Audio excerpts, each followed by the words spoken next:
سوال ہے کیا قے یعنی کہ الٹی وومیٹنگ سے بھی وضو ٹوٹ جاتا ہے؟ تو دیکھیں اس میں جو ہے اختلاف ہے اہل علم کا. بعض کا کہنا ہے کہ قے آنے سے وضو ٹوٹ جاتا ہے اور بعض کا کہنا ہے کہ قے آنے سے وضو نہیں ٹوٹتا. دلیل دیکھ لیتے ہیں. حضرت ابو دردہ رضی اللہ عنہ سے مروی ہے کہ رسول اللہ صلی اللہ علیہ وسلم نے قے کی اور وضو کیا، یعنی کہ آپ کو وومٹ ہوئی، آپ کو الٹی ہوئی، اس کے بعد اللہ کے نبی نے وضو کیا.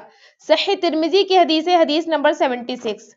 تو قے کی وجہ سے وضو کرنا واجب نہیں ہے، یہ مستحب ہے، کیونکہ اس حدیث میں نبی صلی اللہ علیہ وسلم کا مجرد فعل موجود ہے، یعنی کہ آپ نے حکم نہیں دیا. یعنی اس حدیث پہ اگر ہم غور کریں تو اللہ کے نبی نے وضو کیا لیکن آپ نے حکم نہیں دیا کہ جس کو بھی قے آئے وہ وضو کرے. اگر آپ حکم دیتے تو یہ واجب ہوتا.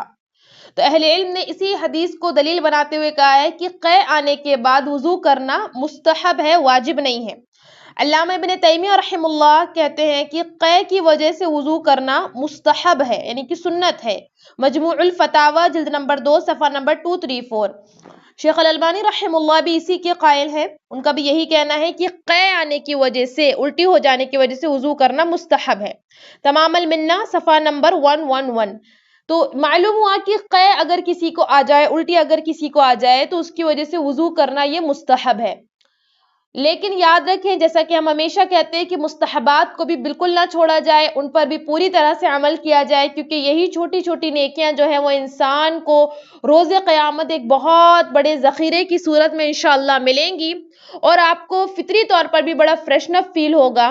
تو انشاءاللہ قے کرنے کے بعد وضو کرنا حکماً واجب نہیں ہے، مستحب ہے، لیکن احسان کے درجے پہ پہنچنے کے لیے، اللہ تعالیٰ کا حقیقی تقوی حاصل کرنے کے لیے ایک انسان کو چاہیے کہ ان صورتوں میں بھی وضو کر لیا کرے. So kids, girls and ladies can learn recitation of the Quran with tajweed near us.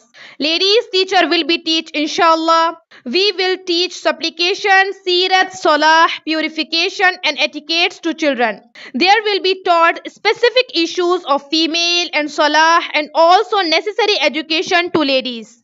WhatsApp on this number 8106 126040 for learn online, or visit our website taaleem.education or visit our YouTube channel online Taaleem and share to others.